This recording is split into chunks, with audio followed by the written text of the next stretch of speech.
ओम नमः शिवाय। ओम नमः शिवाय।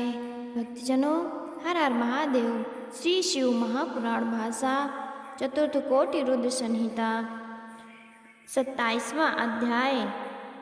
पुनः त्र्यंबकेश्वर महात्म वर्णन। ऋषियों ने पूछा, हे स्वामी, गंगा जी जल रूप होकर वहाँ कहाँ से निकली और उनका क्या महात्म है, तथा जिन दुष्ट आत्माओं ने गौतम मुनि को इतना दुख दिया था उनका क्या हुआ, वो सब कथा आप हमको सुनाइए। सूत जी बोले, हे ब्राह्मणों, उस समय जब गौतम जी ने प्रार्थना की तो गंगा जी स्वयं ही उस पर्वत से फूट कर निकली और गूलर की शाखा जैसा उनका प्रथम प्रवाह हुआ, जिसमें सर्वप्रथम गौतम मुनि ने, फिर उनके शिष्यों तथा अन्य मुनियों ने वहाँ आकर प्रसन्नता से स्नान किया। उसी समय से वो स्थान गंगा द्वार के नाम से प्रसिद्ध हुआ। जिस रमणीक क्षेत्र के दर्शन से सारे पाप नाश हो जाते हैं, इसके पश्चात गौतम जी के साथ द्वेष करने वाले वे सब ऋषि भी स्नान करने आए, तो उन्हें देखते ही गंगा जी शीघ्र ही अंतर्धान हो गई। तब गौतम जी हाथ जोड़कर बार बार सिर झुकाकर उनकी स्तुति करते हुए ये कहने लगे, ऐसा मत कीजिए और मेरे पुण्य प्रभाव से इन अभिमानी साधु असाधुओं को भी दर्शन दीजिए।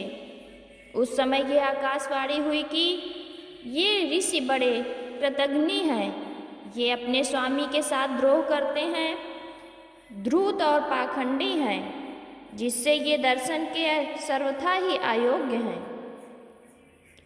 ये सुन गौतम जी ने उस गंगवाड़ी से कहा कि हे माता, ये तो बड़ों की बाड़ी है, परंतु तुम्हें तो शिव जी के सत्य वचन का पालन करना उचित है, क्योंकि उस भगवान का ये कहना है कि जो अपकारियों का भी उपकार करते हैं, मैं उनके द्वारा पवित्र होता हूँ। तब गौतम जी का ऐसा वचन सुनकर फिर आकाश मंडल से गंगा जी की ये वाणी हुई कि हे गौतम मुनि, तुम्हारे वचन बड़े ही कल्याणप्रद हैं। फिर इनके पापों का निवारण तो तभी होगा जब ये ऋषि अपने उन पापों को दूर करने के लिए प्रायश्चित करें और उनके लिए इन्हें धर्म की वैसी व्यवस्था दो, जब ये तुम्हारे विशेष अधीन होकर इस पर्वत के 100 बार परिक्रमा करें,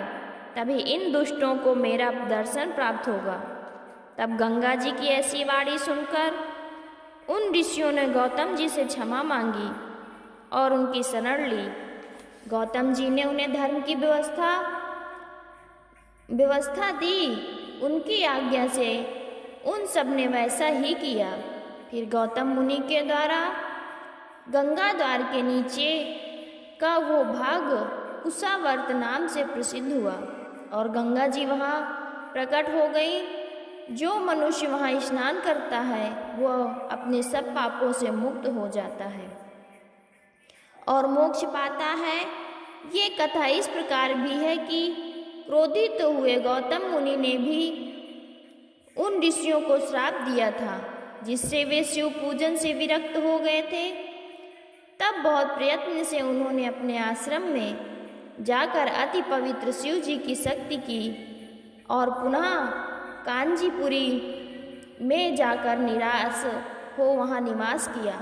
पश्चात उनके सब पुत्र भी शैव धर्म से विहीन हो गए और इसके आगे कलयुग में उनके पौत्रादि बहुत से मनुष्य दुष्ट होंगे, जिन सब का ये वृतांत मैंने कहा तथा उपका पहला वृतांत भी सुनाया। इस प्रकार ये गौतम की गंगा की उत्पत्ति सब पापों का हरण करने वाली और श्रेष्ठ महात्म वाली है। जो मनुष्य त्र्यंबक ज्योतिर्लिंग के इस महात्म को सुनता है वो सब पापों से मुक्त हो जाता है, इसमें कोई संदेह नहीं। अब इसके आगे वैद्यनाथ धाम वाले शिवलिंग के पापनाशक महात्म को कहता हूँ। आदर से सुनिए। चतुर्थ कोटिलिंग का 27वां अध्याय समाप्त।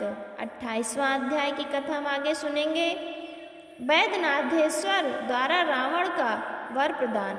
सूत जी बोले, हे ऋषियों, जब महाभाग अभिमानी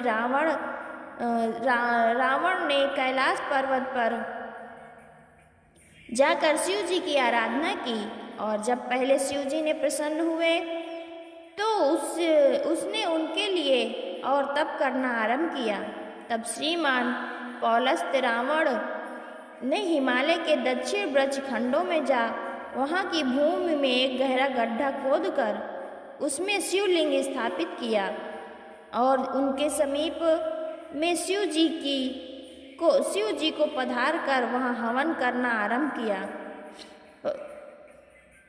ग्रीष्म ऋतु में भी उसने पंचाग्नि ली और वर्षा ऋतु में भूमि शयन किया तथा शीतकाल में वो जल के मध्य में स्थित रहा। इस प्रकार उसने तीनों तप किया, परंतु जब इस पर भी शिवजी प्रसन्न न हुए तब दैत्यों के स्वामी उस रावण ने अपने सिर को काट कर बलिदान पूर्वक शिव जी को प्रसन्न करना चाहा। इस प्रकार विधि पूर्वक शिव पूजन में एक एक करके उसने अपने 9 सिर काट डाले और एक सिर बचा रहा। तब शिव जी प्रसन्न हो गए और प्रकट होकर उन्होंने उसके सिर को पूर्वत पूर्ण कर दिया, साथ ही उसे अतुल बल देकर सभी मनोरथ प्रदान किए। तब शिव जी को प्रसन्न हुआ जान रावण ने उनसे ये प्रार्थना की कि हे प्रभु, मैं आपको आपकी अपनी नगरी लंका ले चलना चाहता हूँ। मैं आपकी शरण में हूँ, मुझ भक्त की प्रार्थना स्वीकार कीजिए। ये सुनकर शंकर जी बहुत उद्विग्न हो गए, परंतु उनकी भक्तवत्सलता के प्रण ने उन्हें बाध्य कर दिया। उन्होंने विचार कर कहा, अच्छा तुम्हारी यही इच्छा है तो मेरे लिंग को परम भक्ति के साथ अपने घर ले चलो, पर यह ध्यान रखना कि यदि तुम कहीं बीच में इसे पृथ्वी पर रख दोगे तो वहाँ मैं स्थिर हो जाऊंगा और आगे ना जा सकेंगे। ये जानकर तुम्हारी जैसी इच्छा हो वैसा करो। शिव जी की ये कहने पर राक्षस रावण ज्योतिर्लिंग ले अपने घर चला। मार्ग में शिव जी की माया से उसे लघु शंका की इच्छा हुई, उसके वेग को वो रोक न सका। फिर तो वहाँ आते हुए गोप को लिंग देकर वो लघु शंका करने गया। एक मुहूर्त बीत गया, वो गोप शिवलिंग के भार से व्याकुल हो गया। उसने उसके भार से पीड़ित होकर उसे वहीं पृथ्वी पर रख दिया। फिर तो वज्र सहसा उत्पन्न हुआ, वो ज्योतिर्लिंग वहीं स्थित हो गया जिसके दर्शन से मनुष्य के सभी मनोरथ पूर्ण होते हैं। फिर तो वो लिंग वैद्यनाथेश्वर के नाम से प्रसिद्ध हुआ और जिसकी तीनों लोकों में ख्याति हुई। वो सत्पुरुषों को मुक्ति देने वाला एक ऐसा दिव्य और श्रेष्ठ ज्योतिर्लिंग है जिसके दर्शन और पूजन से सभी प्रकार के पाप दूर हो जाते हैं। तब सब लोगों के हितार्थ वैद्यनाथेश्वर से वर पाकर रावण ने अपने घर जाकर वो सारा समाचार अपनी स्त्री से कहा, तो वो बड़ी प्रसन्न हुई और इसका समाचार पाकर ब्रह्मा, विष्णु और इंद्रादिक देवताओं तथा ऋषियों ने आकर प्रेम सहित उस लिंग की पूजा की। देवताओं ने उस लिंग को वैद्यनाथ के नाम से प्रतिष्ठित किया, परंतु दुष्टात्मा रावण की शिव जी द्वारा ईश्वर प्राप्ति से देवताओं को बड़ा भय उत्पन्न हुआ और उन्होंने सोचा कि अब यह दुष्ट रावण हमारा ना जाने क्या करेगा।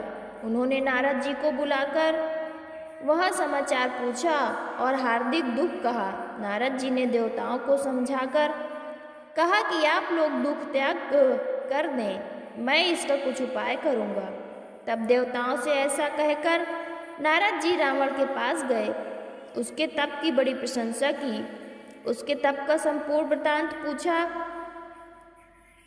रावण ने अपने दीर्घकालीन तप तथा तप की स्वाभिमान प्रशंसा कर उसका अघोपांत वर्णन किया और कहा कि अब तो शिव जी के वरदान से मुझे किसी बात की चिंता नहीं रह गई और मैं तो अपने शीघ्र ही तीनों लोकों को जीत लूँगा।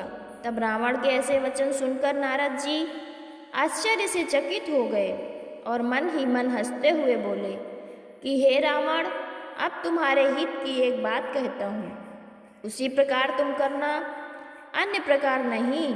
देखो, शिव जी ने तो तुमसे जो कुछ कहा है उसे किसी प्रकार सत्य ना मानना। विकारी शिव जी क्या नहीं करते, देखो उनकी एक भी बात सत्य नहीं निकली।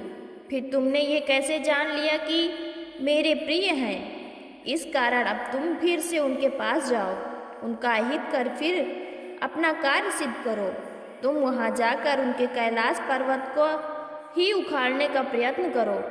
जब तुम कैलाश को उखाड़ोगे तभी तुम्हारा कार्य सफल होगा। जब तुम्हारा कार्य हो जाएगा तब फिर कैलाश को यथास्थान स्थापन कर देना। फिर यहाँ आकर सुखपूर्वक अपने सब कार्य करना। सूत जी कहते हैं कि नारद जी की इन बातों में रावण ने अपना हित समझा। वो विधिवश मोहित हो मुनि के वाक्यों को ही प्रमाण मानकर कैलाश की ओर चला। वहाँ जाकर कैलाश पर्वत को पकड़कर उसे कंपित करने लगा। कैलाश पर स्थित सारे पदार्थ उलट पुलट हो गए। तब कैलाश को इस प्रकार कंपित हुआ देख शिव जी ने कहा, हे, ये क्या हो गया? पार्वती जी हंसकर महादेव जी से कहने लगी, ये सुंदर शिष्य का फल मिला है। शिष्य करने से ये अच्छा फल मिलता है। आपने संतात्मा बड़े पराक्रमी रावण को जो अतुल बल दिया है, ये उसी का परिणाम है। तब पार्वती के ऐसे आक्षेप करने पर शिव जी ने रावण को कृतघ्नि जानकर ये श्राप दिया कि हे दुर्भक्त रावण, तेरी भुजाओं का अहंकार को मिटाने वाली कोई महान शक्ति शीघ्र उत्पन्न होगी। फिर तो वहाँ जो कुछ हुआ उसे नारद ने भी सुन लिया और रावण प्रसन्न हो अपने घर आया। शिव जी की माया से वो विमोहित तो हुआ ही था। घर आकर उसने निश्चय किया कि अब शत्रुओं के गढ़ों को चूरकर मैं शीघ्र ही सारे जगत को अपने वश में कर लूँगा। फिर तो उस महान पराक्रमी रावण को सिवा श्री रामचंद्र जी के कोई जीतने में समर्थ ना हुआ। जो कोई इस वैद्यनाथेश्वर के महात्म को सुनेगा उसके सभी पाप भस्म हो जाएंगे। भक्तजनों, हर हर महादेव। चतुर्थ कोटि रुद्र संहिता का 28वां अध्याय समाप्त। ओम नमः शिवाय। ओम नमः शिवाय।